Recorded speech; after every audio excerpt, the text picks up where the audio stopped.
Hello and welcome to UInderstand. This is a podcast about COVID-19. Do you know how to handle with the virus SARS-CoV-2? And do you know how we can change your life? So let's talk about it. I'm Victor Moutinho. I'm working in communication and living in Macau, China. In these last weeks, I'm talking with some people and some experts about the way they are controlling the pandemic situation. This episode of Understand takes us to a journey in Hong Kong, China. This special region had in the last weeks a severe problem with COVID-19. People were banned to go outside, to dinner, to go out to bars, and even to sit in public spaces. More than 2 persons are not allowed in restaurants. Roberto Della Monica is a businessman connected to the fashion world. Used to travel to contact with customers and factories, he stopped to go around and now works from home. This is a one-to-one talk about living during the pandemic in one of the busiest cities of the world, Hong Kong.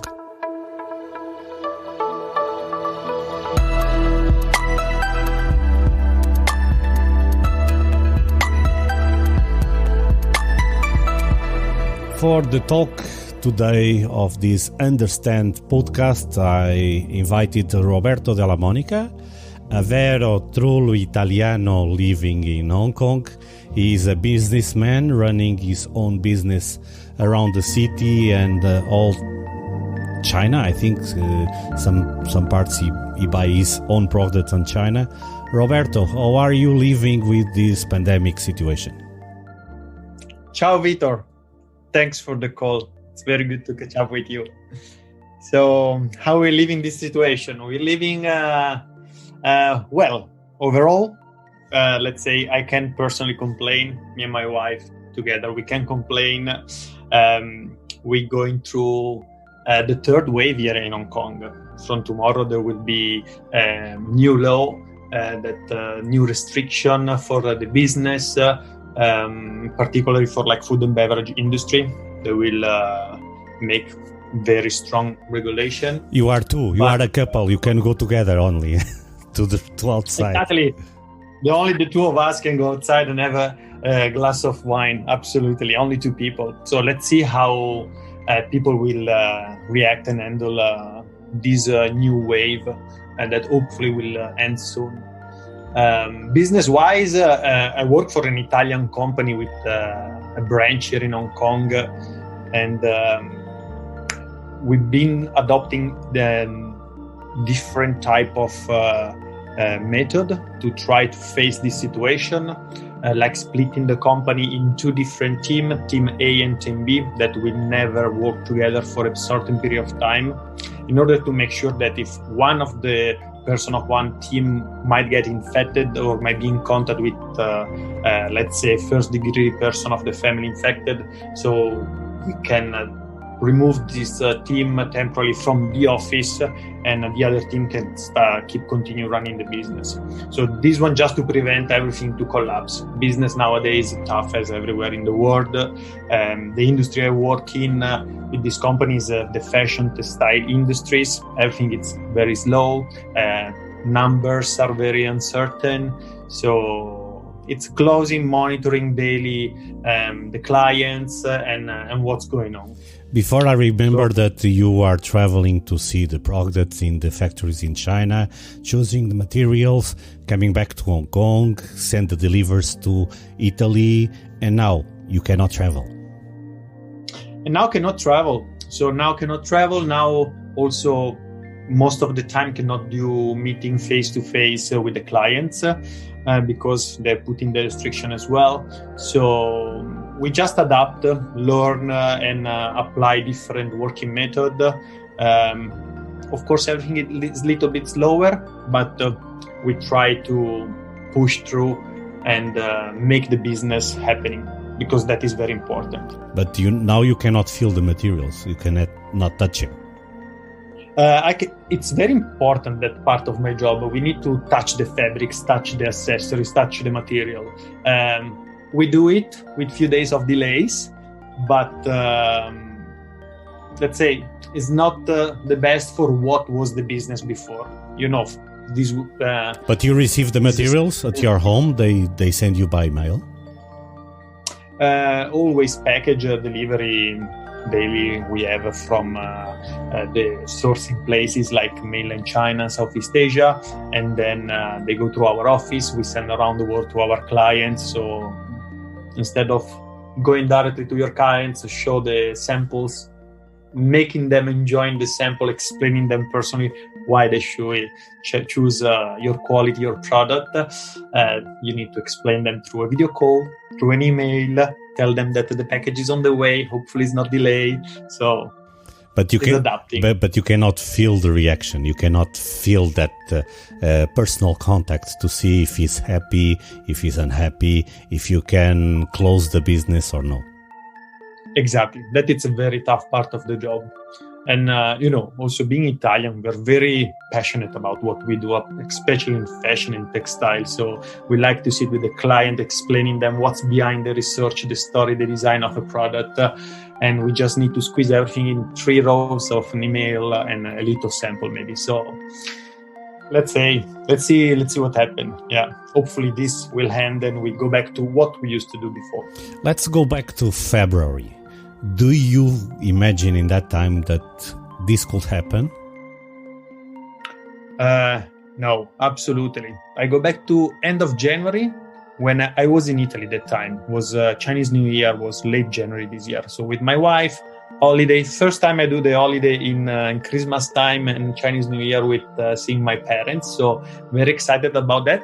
And there is the outbreak in Hong Kong end of January. It was the first time for me to have very particular and strange thoughts about boarding the airplane and flying back to Hong Kong, because at that time was just China, and here in Hong Kong and maybe South Korea was the country mainly affected by the virus.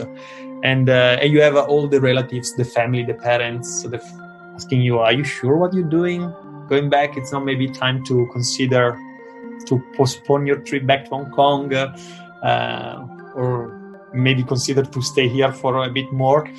But then work was calling me and my wife. We have to be back because Chinese New Year holiday were done and business was supposed to be as usual as before the virus. So we came back, strange situation. There was no lockdown like it happened in Europe. And we start dealing what was what people call the new normal, right? So you go around with the mask. You have to clean your hands all the time. You don't show up at the door of your clients. You just need to make sure that they can welcome you. They don't have any new regulation. So when you were in Italy in that period, do you discuss with your parents about any kind of prevention, trying to imagine that the virus will reach the Europe? Honestly, no, at the time. I remember looking for a face mask and hand sanitizer in Italy. Not very easy to find because here you can go in a 7-Eleven, any shop, any day of the year you can buy a face mask, right? Here people are used to protect themselves or use this protection for the other people when they just have maybe a cold, a runny nose. So we say, let's buy mask. It's the basic we can do. And mask actually was, the shop were already running out of mask because the supplies were coming from China because the masks were made in China, but there was already the break in China. So there was not shipping to Italy. And so there was already something strange going on in this market for this kind of product. But we collect all the masks we found, we took with us in Hong Kong without thinking, oh, should I leave something here in Europe for my friends and family? We didn't think about that because we never thought that this will outbreak in Europe as well that fast. But if you are living in Hong Kong as me, I'm living in Macau, you know already that the people and Chinese people, Asiatic people, when they have a flu, they use mask. And when they start to hear about this epidemic in that time, they start wearing a mask. And for you to see what happened in Italy, even with the red flags sending from Hong Kong to Italy, nobody care about you. No, not the time. I remember also boarding the plane from Milan coming to Hong Kong and probably being the only one wearing a mask. Actually, sorry, it was not the flight to Milan. I was flying through Germany, and Milan Germany flight. Most of the people were Italian, German, European. I was the only one wearing a mask. I remember this. That's a crazy guy. That's a crazy guy going over there with a mask. Yeah, absolutely. And you feel like, okay, everybody's looking at me. They hear about the news of COVID going on, and they might think I'm going somewhere to Asia. They might be suspicious, but definitely people give you a strange look at the time. But then arrive in Germany, in Frankfurt, go to the gate for the flight, Frankfurt, Hong Kong. Most of people, probably from Hong Kong, mainland China, every single person was wearing a mask. So totally different approach. What we used to say at that time, that the people here in Hong Kong, they went through the SARS in 2003. Maybe they learned the lesson on their skin. And maybe from that moment, they start to be more conscious about this, to prevent, think in advance about this kind of problems. Think that definitely in Europe never happened. You are an Italian living in Hong Kong. How you can explain what happened in Italy? It's tough, because also for me, even though I've been here 11 years in Hong Kong, this month since I came back in end of January, it's been a learning process also for me. At the beginning, yes, you decide maybe to wear a mask because people will tell you, yes, it might help you to prevent the virus, but not 100%. It's not that necessary. But then everyone is wearing it. So, and then you think maybe that is the right things to do. So after a few weeks, change your mind. Yes, wearing a mask is the right thing to do. It's polite, because in case you're not sure, it's better to wear it. And then in the end, numbers and statistics were right about wearing a mask, because here until 3 weeks ago, the number of cases was really, really little. Maybe it's not thanks to the mask, but I can tell that in my experience, part of it probably yes. I'm a Latin guy, you are a Latin guy, and the thought in the Latin countries is, it will happen to the others, not to me. Exactly.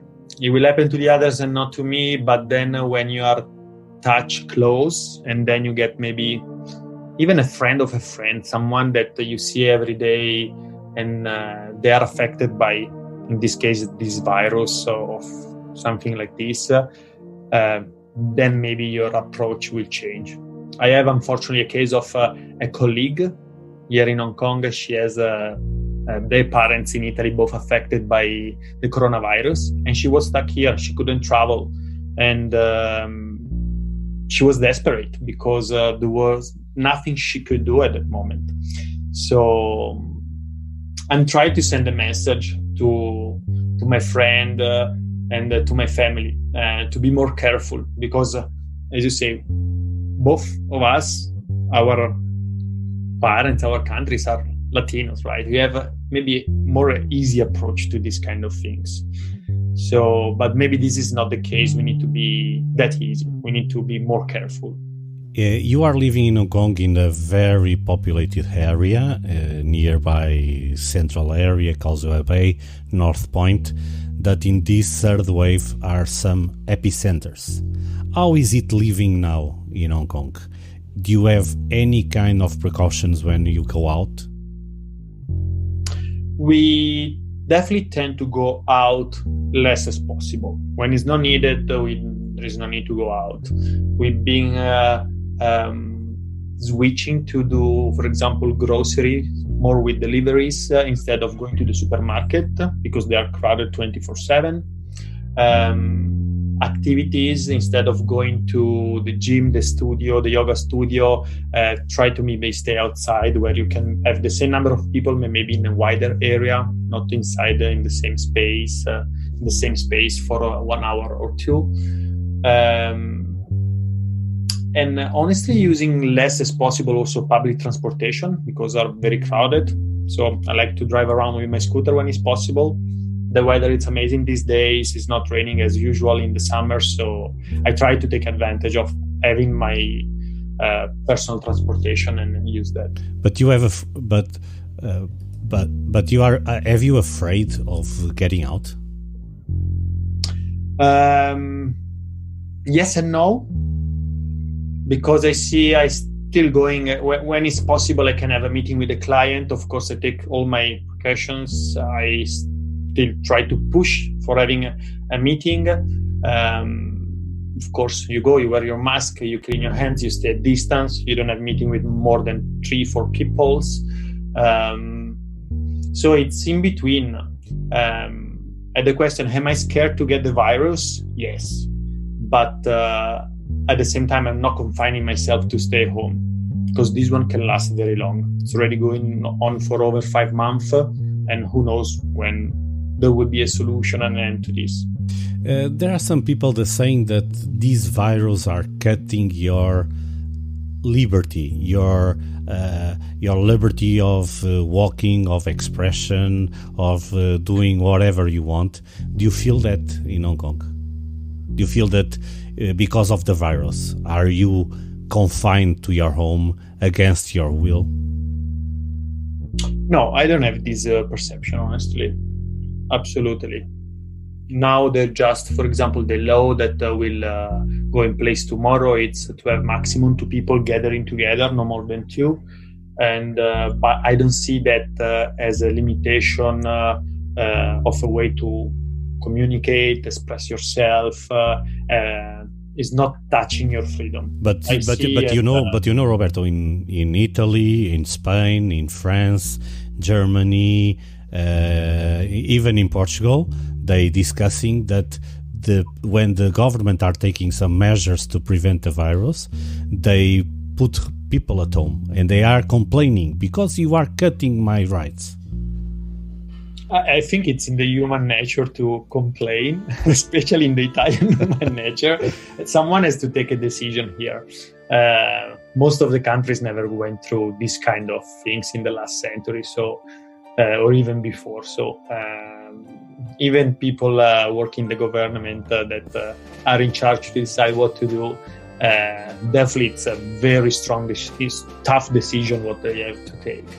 So instead of complaining, I would prefer to invest my time and be something more constructive, something that will make my life and my friends' life probably better. So complain is not the way to go in this time. You just need to go ahead and in the safest way possible. You are also sports addicted, and running. I don't talk about diving, but running, cycling are also dangerous. Do you feel that also sports can be in danger for the future? Definitely, some of them, yes. What I'm seeing these days, I like to train going to the park, but since they closed the gym, the yoga studios, everybody's moving to the park now. And now parks are overcrowded. So, and when you're doing sport, you do maybe some type of sport, you need to stay in contact with people or very close, you're sweating, you're coughing, you're breathing very heavily. So it's quite particular, the approach to sport.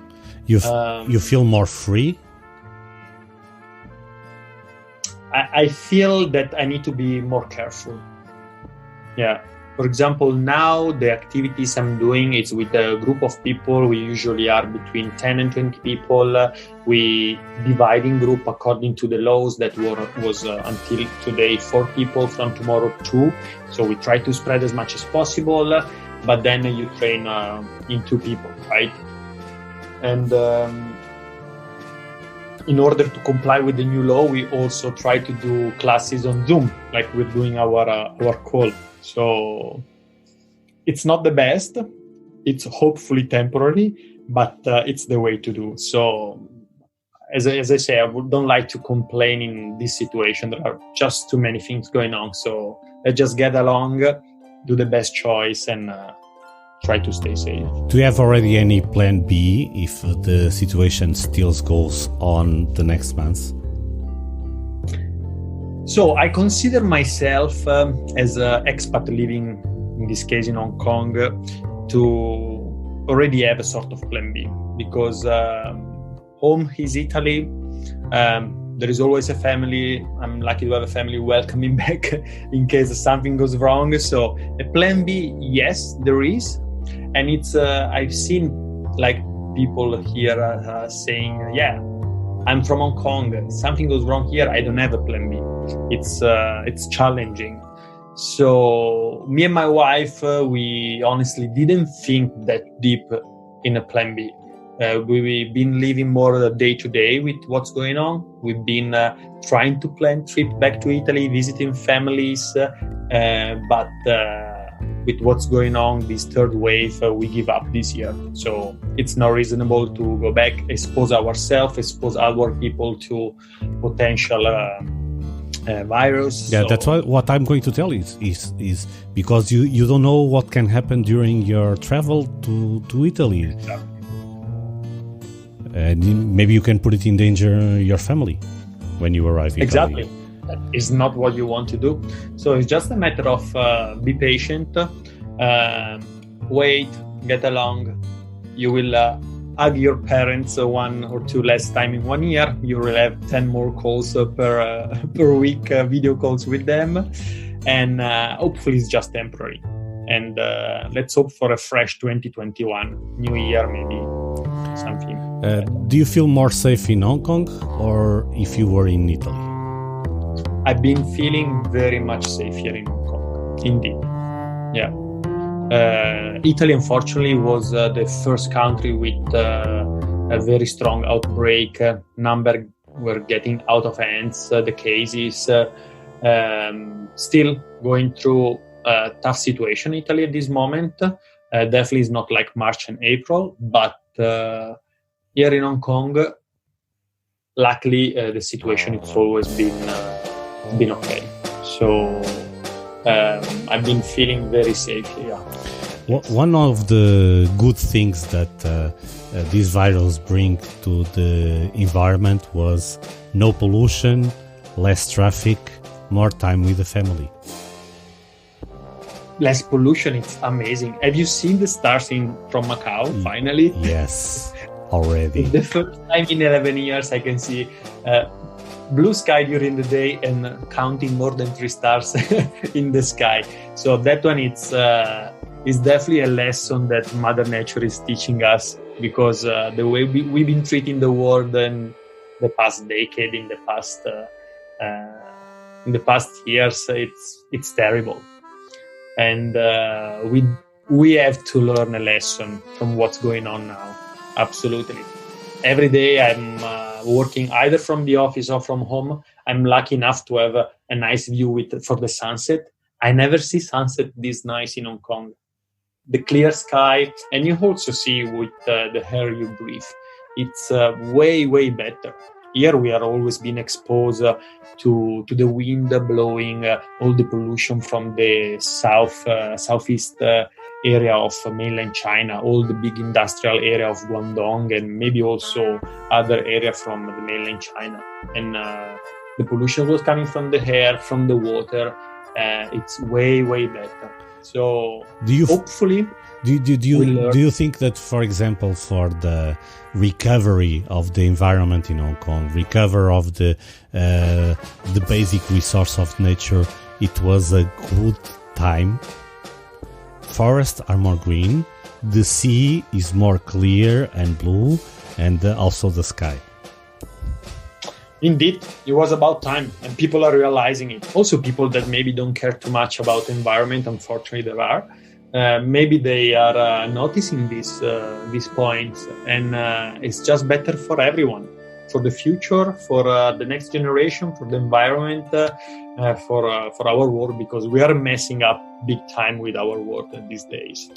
So, and more time for the family, parents. You talk more time in these 2 months by Skype for media to Italy to talk with your parents, to your friends, even with me. We use the regular social networks to talk or to chat, but even with your wife, you told me before you have more time with her. Yes, because our job it's based on traveling quite a lot, especially her job, and since we can't travel anymore, we finally spend time together. So we try to get the best out of this situation, so to live day by day in the best way, and it's been positive from that point of view. Yeah. You discover Hong Kong. Discover Hong Kong. Discover what does it mean living with my wife for the first time.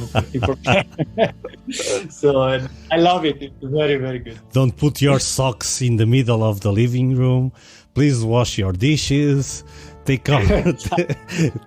Put your things in place. Don't let me sleep until late. That kind of stuff, no? Which are the nice stuff. Yeah, absolutely.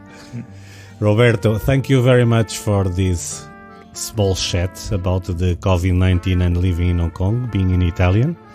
And I hope to contact you personally very soon and quickly. Even we are 60 minutes both distance one each other, we cannot travel.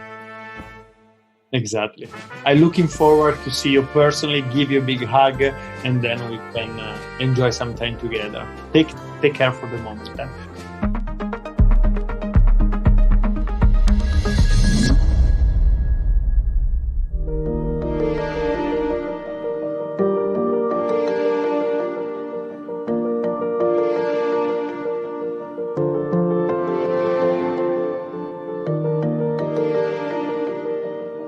With this virus, we need to start to see the world with respect from other perspective and change our habits. Maybe this is a huge challenge to us, but we need to protect our life and the life of our family. Don't forget to protect against infection. Protect yourself, clean your hands regularly. Wash your hands with soap and water and dry them. Use alcohol-based hand rub if you don't have immediate access to soap and water. Maintain at least 1 meter distance between yourself and others. Why? When someone coughs, sneezes or speaks, they spray small liquid droplets from their nose or mouth, which may contain the virus. If you are too close, you can breathe in the droplets. If you are too close, you can breathe in the droplets, including the COVID-19 virus, if the person has the disease. And avoid to go to crowded places. Where people come together in crowds, you are more likely to come into contact with someone that has COVID-19, and it's more difficult to maintain a physical distance of 1 meter. This episode of Understand ends here. If you liked this podcast, please click subscribe on that button that says follow. I'm Victor Moutinho, and I will be back soon for a new conversation.